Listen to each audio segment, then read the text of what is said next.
Hello friends, कैसे हैं आप सब। मैं सीए अंकित अग्रवाल स्वागत करता हूं आपका मेरे यूट्यूब चैनल सीए अंकित अग्रवाल पे। फ्रेंड्स, आज मैं लाया हूं आपके लिए बहुत ही इंपॉर्टेंट वीडियो, क्योंकि आज मैं बात करने वाला हूं जॉब वर्क के रिगार्डिंग। सो बने रहिएगा मेरे साथ शुरू से लेकर आखिर तक, ताकि आपको छोटी छोटी बातें आसानी से समझ में आ सके। फ्रेंड्स, अगर आपने मेरी previous video job work part 1 अगर नहीं देखी हो तो आप प्लीज सबसे पहले उसे देखिए, ताकि आपको मोर क्लैरिटी मिल सके। So let's start job work part 2। Direct dispatch from place of job worker. Friends, क्या प्रिंसिपल ने जो गुड्स भेजा जॉब वर्कर को फॉर प्रोसेसिंग, क्या principal from the place of job worker directly dispatch कर सकता है अपना goods to his clients? His client may be in India और आउटसाइड इंडिया। क्या वो कर सकता है directly from the job worker place? Yes, वो कर सकता है फ्रेंड्स। बट यहाँ पर एक कंडीशन है जो जॉब वर्कर को फुलफिल करनी होगी। प्रिंसिपल को अपनी जीएसटी में जॉब वर्कर का एड्रेस अपने एडिशनल प्लेस ऑफ बिजनेस में ऐड करना होगा फ्रेंड्स। बट यहाँ पर भी रिलैक्सेशन है जो एज पर सेक्शन 143 दी गई है।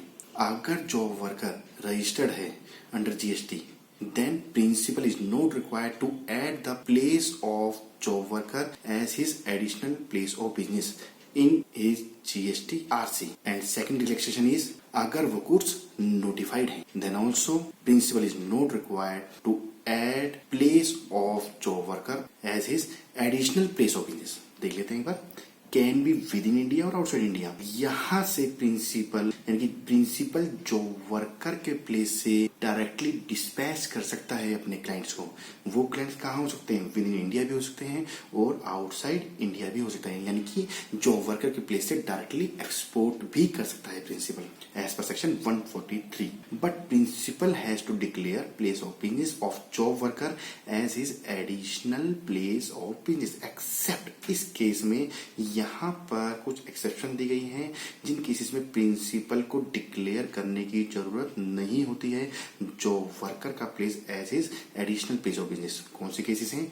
Where job worker is registered under GST और principal engaged in supply of notified goods in this behalf. Supply is of principal not of job worker. जो supply हो रही है, जो डायरेक्टली डिस्पैच हो रहा है from the place of job worker, क्या वो सप्लाई जॉब वर्कर की मानी जाएगी? नहीं, that supply will be of principal. Supply is of principal not of job worker. अगर ये सप्लाई प्रिंसिपल की है तो ई वे बिल और इनवॉइसिंग की लायबिलिटी किसकी है? प्रिंसिपल की। The invoice and e way bill should be issued by the principal and not by the job worker. Responsibility for accountability of goods including payment of tax thereon shall lie with the principal. Tax की liability किसकी है? वो भी principal की है, because ये supply किसकी है? Of principal. सिर्फ और सिर्फ जॉब वर्कर के प्लेस से डिस्पैच हो रहे हैं, बट सप्लाई किसकी है? ये प्रिंसिपल की है। Next issue is if input और capital goods are not return within 1 year or 3 year।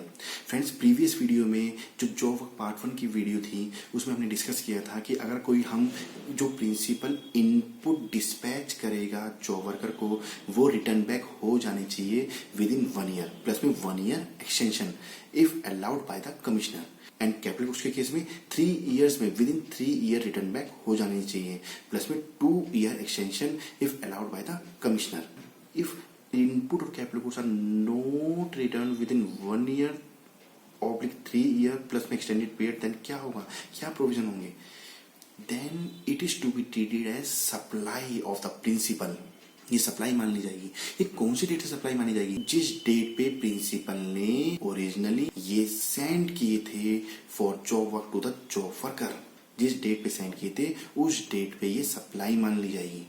But अगर प्रिंसिपल ने अपने जहां से भी उसने परचेज किया इनपुट, वहां से डायरेक्टली अगर डिस्पैच करा दिया जॉब वर्कर के पास, देन कौन सी डेट मानी जाएगी? जिस डेट पे जॉब वर्कर को वो गुड्स, वो इनपुट या वो कैपिटल गुड्स रिसीव हुआ, उस डेट से 1 year 3 year काउंट किए जाएंगे। देख लेते हैं एक बार।